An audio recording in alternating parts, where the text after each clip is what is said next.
Hello, my name is Adrian Choi, and I am a current PhD student at the Georgia Institute of Technology. Today, I'll be presenting findings of work conducted by my co-authors and I that examines the relationship between youth socio-political engagement on social media and their critical consciousness. Over the last decade, activists have used social media to raise awareness of ongoing socio-political issues and mobilize others towards social change. For instance, politicians and celebrities use Instagram to share their political opinions, content creators on TikTok post videos of ongoing social injustices around the world, and large-scale protests are mobilized over Facebook. With an array of socio-political content on these platforms, social media afford opportunities for youth to engage with socio-political issues that can subsequently influence their development as active participants of civic life.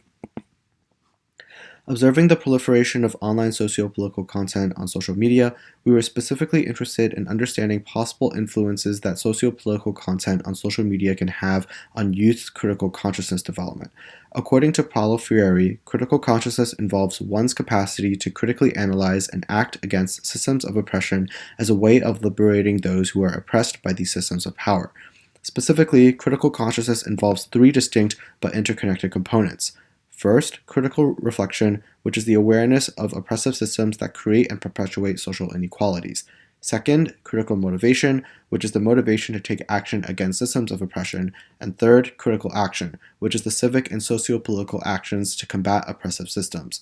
Although previous researchers have studied critical consciousness development through traditional school and program-based curricula and have recently made strides to measure and quantify youth's critical consciousness, they have yet to explore how youth's socio-political engagement on social media is related to their critical consciousness. Previous work in HCI and related fields have studied people's engagement with social and political issues on social media and its effects. However, minimal work has particularly examined social media and social computing systems as sites that facilitate critical consciousness. Taken altogether, this study aims to ask the following research questions. First, to what extent is youth's frequency of socio-political engagement on social media associated with their critical reflection, critical motivation, and critical action? Second, how does socio-political engagement on social media support or hinder youth's critical consciousness? To answer these research questions, we conducted an online survey with high school-aged youth in the United States and used multiple linear regression and thematic analysis to investigate the nature of youth's socio-political engagement on different social media platforms.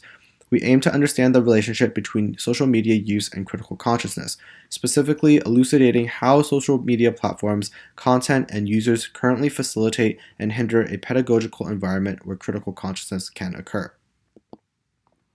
To answer research question 1, we fit 3 multiple linear regression models to explain the degree to which the frequency of socio-political engagement on Facebook, Twitter, Snapchat, Instagram, TikTok, and YouTube are significantly associated with critical reflection, critical motivation, and critical action while controlling for a multitude of covariates. From the 3 regression models, we find significant positive and negative associations between youth's socio-political engagement on social media platforms and critical consciousness components.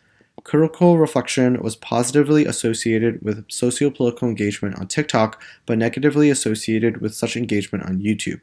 Critical motivation, on the other hand, was positively associated with socio-political engagement on YouTube and Instagram, but negatively associated with socio-political engagement on Snapchat. Finally, critical action was positively associated with socio-political engagement on Instagram. We highlight 3 findings of note from the models. Overall, we found that the more participants socio-politically engage on particular social media platforms, the more they exhibit higher levels of critical consciousness.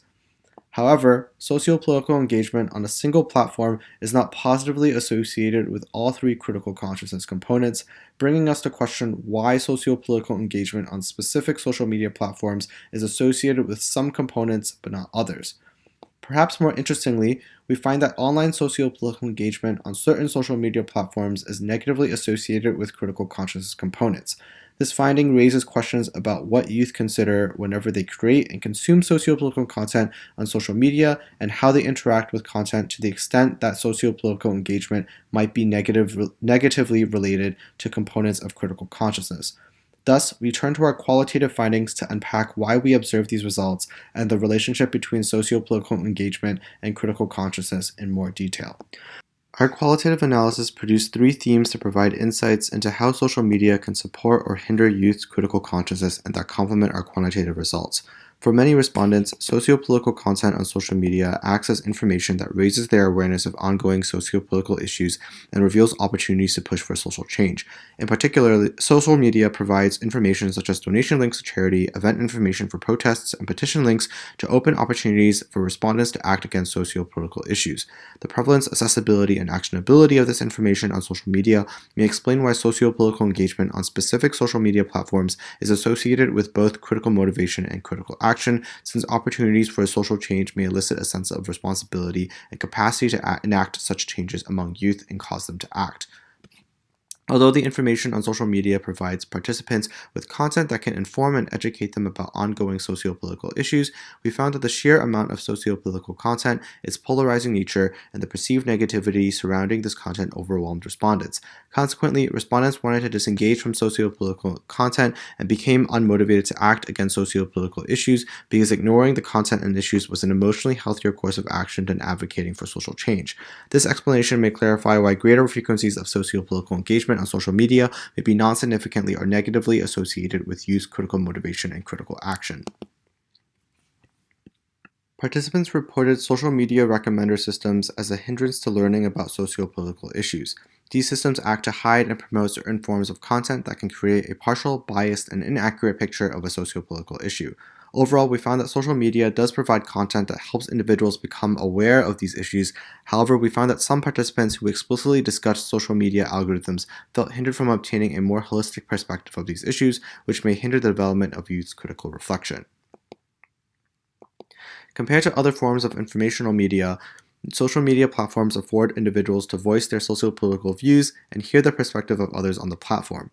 By and large, participants consistently expressed that social media platforms were conducive to hearing the sociopolitical opinions of others, such as friends, family members, influencers, and strangers on the internet. In particular, individuals expressed that hearing the personal narratives of those affected by sociopolitical topics helped them learn more about an issue and motivated them to take action.